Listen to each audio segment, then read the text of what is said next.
우리가 어제는 같은 이 시편 5편을 통해서 나의 왕, 나의 하나님이라는 말씀을 살펴봤죠. 많은 신학자들은 방금 우리가 읽었던 시편 5편을 아침에 묵상했던 시편이다라고 그렇게 이야기를 합니다. 앞전에 봤던 시편 4편은 저녁에 봤던 시편이다. 시편 3편도 아침에 봤던 그리고 아침에 묵상했던 시편이다. 그렇게 학자들은 이야기하고 있습니다. 그 이유가 있어요. 이유가 오늘 본문에 보면은 이 아침이라는 단어가 등장을 합니다. 3절 말씀 같이 한번 읽어볼까요? 5편 3절. 자, 시작. 여호와여, 아침에 주께서 나의 소리를 들으시니 아침에 내가 주께 기도하고 바라리이다. 아멘. 아침이라는 단어가 두 번 등장합니다. 아침에 주께서 나의 소리를 들으시리니 아침에 내가 주께 기도하고 바라리이다. 그렇게 시인이 이 아침이라는 특정 시간에 대해서 언급을 하고 있다라는 거예요. 자, 그렇다면 왜 꼭 아침일까요? 점심에 내가 주께 기도하고 바라리이다. 그렇게 표현했으면 안 됐을까요? 저녁밥 먹고 좀 한가할 무렵에 내가 주께 기도하고 바라리이다. 저녁에 주께서 나의 소리를 들으시리니 이렇게 표현했으면 안 됐을까요? 왜 굳이 시인은 시편 5편에서 왜 아침이라는 특정 시간을 설정해 놨냐? 이유가 있어요.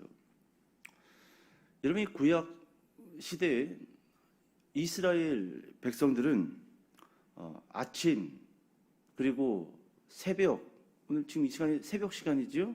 예, 아침, 새벽 그리고 동이 트는 그 시간을 정의의 상징으로 여겼습니다.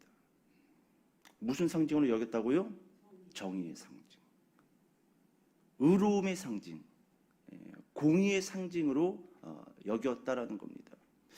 그래서요, 구약 성경을 곳곳에 보면은요, 이 아침과 공의가 같이 등장하는 말씀들이 참 많이 등장합니다.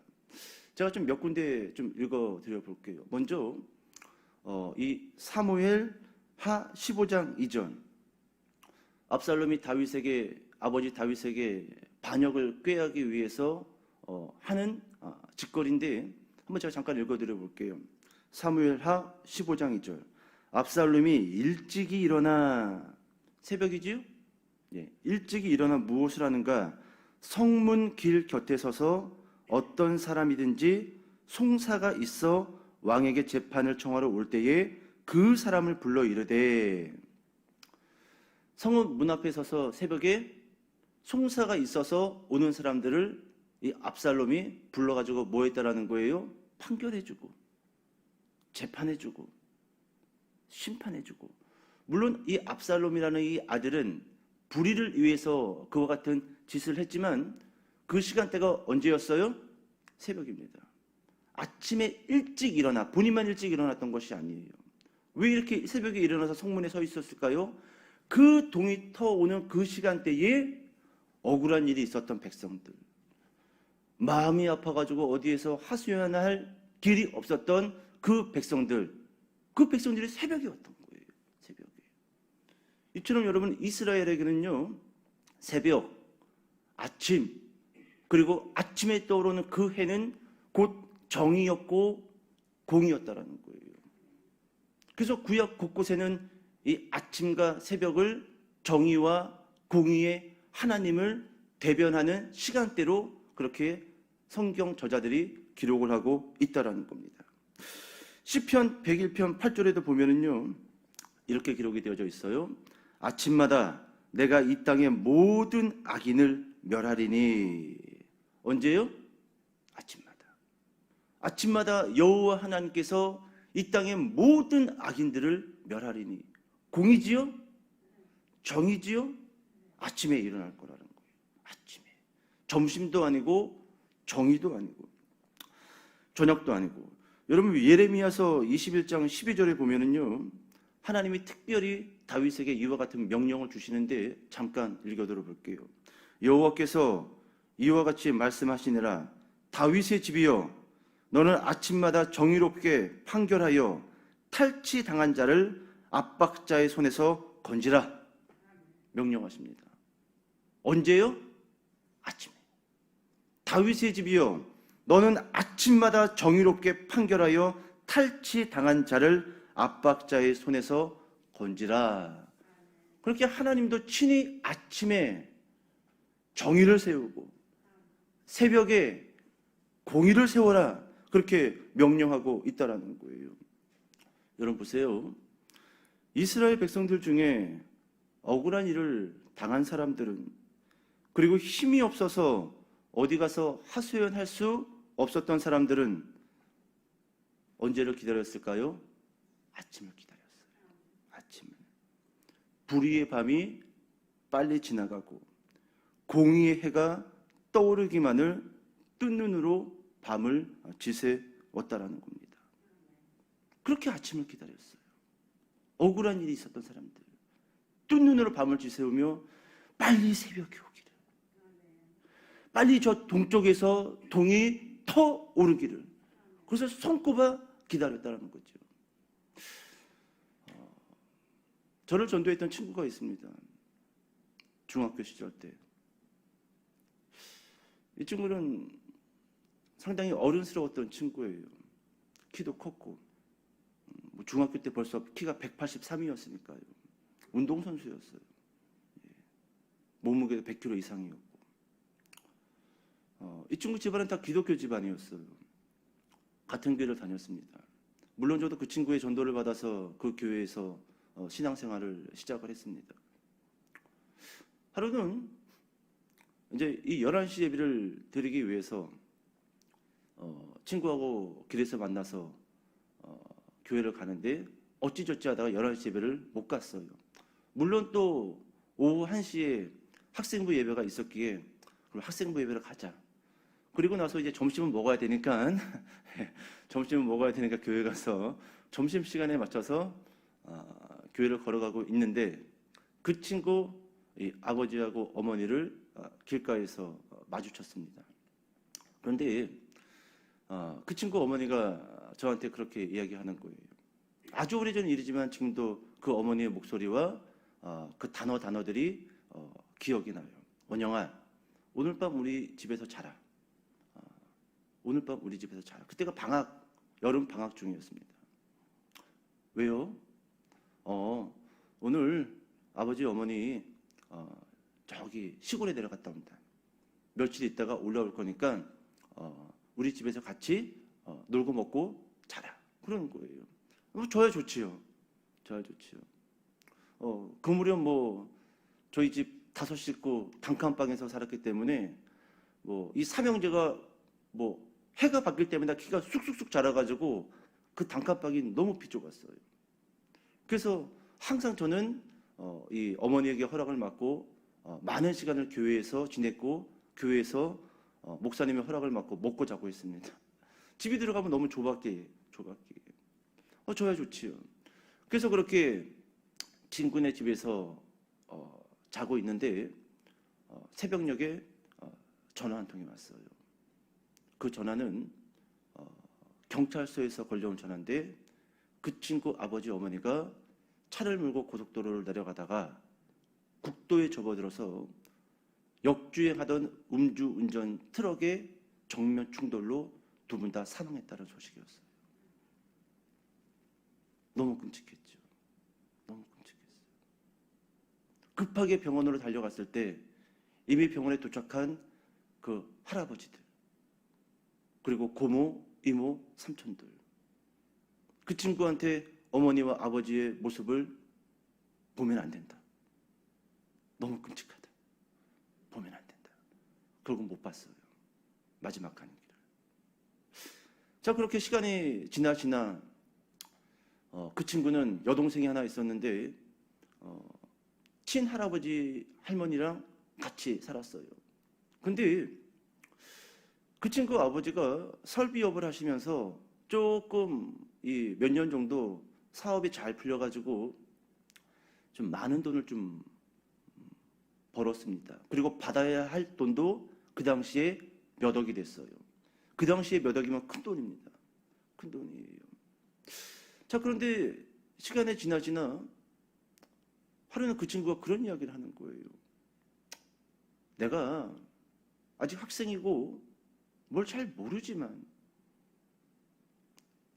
우리 삼촌이 어느 날 할아버지에게 찾아와서 사업자금 좀 달라고 그렇게 조르더니 그 사업자금은 얼마 가져갔어. 근데 원영아, 그 돈이 누구 돈이겠니? 그 돈이 누구 돈일까요? 돌아가신 부모님 돈. 또 얼마 있다가 고무라는 작자가 나타나가지고 할아버지 할머니를 닥달하더라는 거예요. 나 세탁소 하나 차려야 되는데 돈 좀 달라고. 그렇게 뻔질나게 찾아와서 달달달달 볶더니 그 돈을 받아가지고 이제 코빼기도 안 보이더라고요. 원영아, 내가 나중에 이 돈을 그 삼촌과 고모와 이모들한테 받아낼 수 있을까? 나는 자신 없다. 자신 없다. 그때 이제 막 중학교 올라왔던 여동생이 하나가 있는데 내가 쟤 데리고 이제 20살이 되면 집을 나갈 건데 어디 가서 어떻게 살아야 할지 막막하다. 막막하다. 지금까지 그 돈 못 받았어요. 줄 사람들도 아니고. 기가 막히지 않습니까? 이 고아가 된 조카들을 오히려 잘 보살피고 돌봐야 할 책임이 있는 가족들이 야금야금 그 돈을 가지고 자기들의 배를 불리고 사업자금을 쓴다라는 것이 너무 화가 나는 일이었어요. 여러분, 이 친구는 어디 가서 그와 같은 억울한 일을 하소연할 수 있을까요? 누구한테 이 일을 말할 수가 있을까요? 아무도 없다라는 거예요. 아무도. 여러분, 이처럼 이스라엘 백성들이 공의의 아침을 기다렸다라는 거예요. 내가 어디 가서 이 억울한 일을 하소연할까? 내가 어디 가서 남들에게 말 못할 이 일에 대해서 말할 것인가? 누가 나를 재판해 줄 것이고 누가 나를 도와줄 것인가? 그들은 계속 저 동쪽에서 공의의 해가 떠오르기만을 잠을 못 잤겠지요. 그렇게 손꼽아 기다렸다라는 것이지요. 여러분, 이것은요 무엇을 의미하냐면 그리스도의 흔적을 가지고 있는 신자는 공의의 주님이 속히 오시기를 기다리고 있는 의미를 담고 있다는 겁니다. 여러분, 지금 이 시대에 누가 공의의 하나님이 오시기를 손꼽아 기다리고 있을까요? 잘 먹고 잘 사는 사람이요? 아니요. 어떤 흔적을 가지고 있는 신자? 그리스도의 흔적을 가지고 있는 신자. 하나님, 내가 주님의 일을 하다가 헐벗었습니다. 하나님, 내가 주님의 일을 하다가 억울한 일을 너무 많이 당했습니다. 이걸 어디 가서 이야기할까요, 주님? 어디 가서 이야기합니까? 이 세상에서는 이야기할 데가 없어요. 빨리 주님이 동쪽에 떠오르는 해처럼 우리를 찾아올 때 그리스도의 흔적을 가지고 있는 신자는 그 앞에 엎드려 무릎을 꿇고 주여, 내 몸에 이 그리스도의 흔적을 보시고 나의 억울한 그 하소연을 들어주십시오. 그렇게 말하게 될 거라는 것이죠. 계시록 22장 20절에 주님이 이런 말씀을 우리에게 주십니다. 이것들을 증언하신 이가 이르시되 내가 진실로 속히 오리라 하시거늘. 그랬더니 그 뒤에 합창하듯이 이렇게 말씀합니다. 아멘, 주 예수여 오시옵소서. 내가 속히 오리니. 우리 같았으면 어떻게 했을까요? 아유, 주님이 다음 주면 아파트 분양받아서 들어가야 되는데 속히 오시면 제가 좀 섭섭하지요. 우리는 이렇게 갔을 거예요. 근데 그리스도의 흔적을 가지고 있었던 흰옷 입은 백성들은요, 조금도 주저함 없이 아멘, 주 예수여 오시옵소서라고 그렇게 합창을 하면서 주님께 목을 놓아 그렇게 외치고 있다라는 겁니다. 저는 개인적으로 다시 오실 예수님이 새벽 동이 턱 올 때 오셨으면 좋겠습니다. 이스라엘 백성이 이 아침을 기다렸던 것처럼, 그리고 그 아침에 공의의 해가 떠올랐고 정의의 해가 떠올랐던 것처럼, 저는 다시 오실 예수님이 새벽에 저 동쪽에서 동이 터올 때 그 뒤편에서 예수님이 총군 천사와 함께 쫙 나팔 소리와 함께 왔으면 좋겠어요. 그러면 우리는 뭐 하다가 주님 맞이하는 거예요? 자다가 맞이하는 거예요? 예배하다가 맞이하는 거예요? 예배하다가 맞이하는 거지요? 그것보다 복이 있을까요? 그지요? 그것보다 복은 없어요. 주님 오실 때 우리가 예배하고 있었다. 주님 오실 때 우리가 기도하고 있었다. 여러분, 주님이 얼마나 우리를 칭찬할까요? 얼마나 칭찬할까요? 여러분, 시인은 아침에 기도하였습니다. 새벽에 기도했어요. 새벽에. 근데 여러분, 오늘 본문을 보니까 기도만 한 것이 아닙니다. 3절 말씀 다시 한번 읽어볼게요. 3절 말씀. 자, 시작.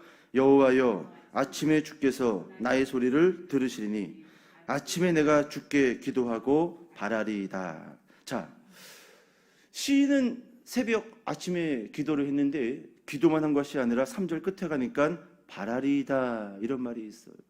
바라리이다. 오늘 보니까 먼 곳을 응시하다, 먼 곳을 지켜보다 이런 말이에요. 잘 봐요. 지금 이 시편 5편의 이 시인의 기도는 기도를 하기 위한 기도가 아니었다라는 겁니다. 그럼 어떤 기도인가?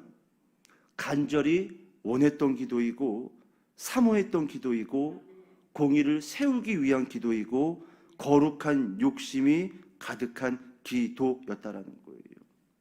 잘 보세요, 여러분. 기도했으니까 원했던 것이 아니에요. 원했기 때문에 기도했다라는 겁니다. 그래서 기도를 위한 기도가 아니었다라는 거예요. 우리는 자칫 잘못하면은 기도 시간이니까 기도하고, 앞에서 목회자가 기도합시다 주의 한번 외치고 그러니까 기도해버려요. 마음은 있어요, 없어요? 없을 때가 더 많지요. 없을 때가.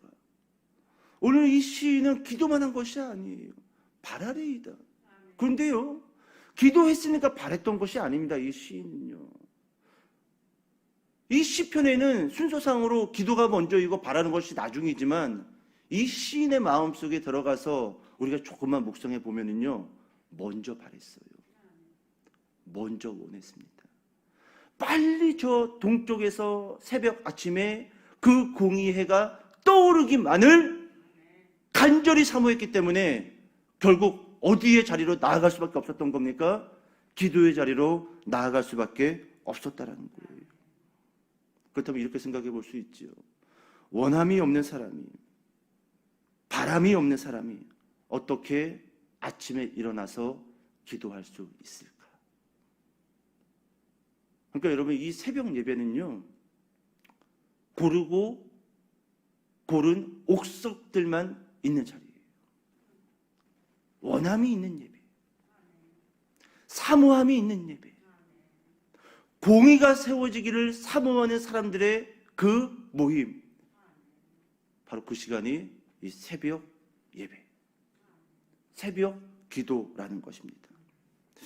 여러분, 꼭 그런 것은 아니지만 새벽에 일어나서 기도할 수 있다는 것은 여전히 하나님의 은혜의 부어주심이 우리 한 사람 한 사람에게 진행형이라는 의미입니다. 꼭 그런 것은 아니지만 우리가 새벽에 나와서 예배할 수 있다는 것, 우리가 새벽에 일어나서 기도할 수 있다는 것은 여전히 나에게 하나님의 은혜의 부어주심이 진행형이라는 거예요. 그렇기 때문에 주를 향하여 이 새벽에 원하고 바라고 기도할 수 있다라는 것이죠. 설교를 마칠게요.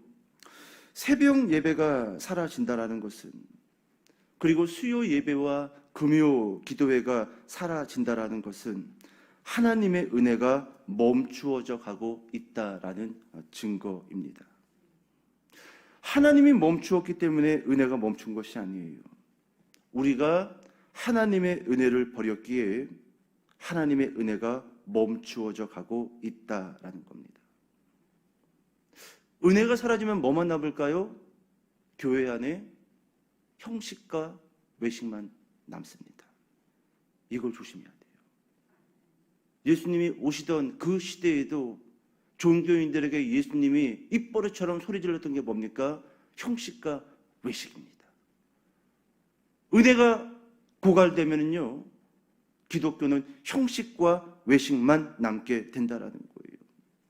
2023년 은혜의 젖줄이 흐르게 하기 위해서 저는 특별히 이렇게 부탁할게요. 새벽에 일어나서 기도하시고 원하시기를 축복합니다. 기도하겠습니다.